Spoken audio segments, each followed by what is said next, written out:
खबर शामिल करते हैं Mian Waqas Arain senior vice chairman Pakistan Arain news channel की इस रिपोर्ट से।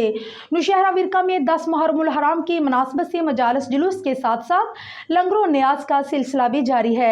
चौक पुराना कमेटी घर में देसी घी में तैयार शुदा हलवा पूरी और चनों का नाश्ता करवाया जा रहा है। नाश्ता सुबह 8 बजे से 12 बजे तक जारी रहा।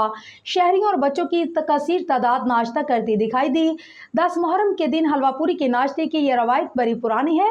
नाश्ता न सिर्फ करवाया जाता है बल्कि दीगर अहले खाना के लिए घरों में भी भिजवाया जाता है।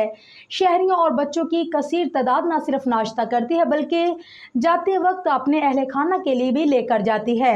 अस्सलाम वालेकुम। सुबह 8 बजे तो लैके दोपहर 12 बजे तक ये हुसैनी लंगर तकसीम हो रहा है। बच्चे भी खा रहे ने, बुढ़े भी खा रहे ने, अपने घरों दे विच भी लैके जा रहे ने, औरतां भी बच्चे ने वो भी लैके जा रही ने। ते अल्लाह दा दिता ये लंगर तकसीम हो रहा है। हर साल इंशाअल्लाह कोशिश करांगे कि इसी तरह लंगर तकसीम करिए। अल्हम्दुलिल्लाह।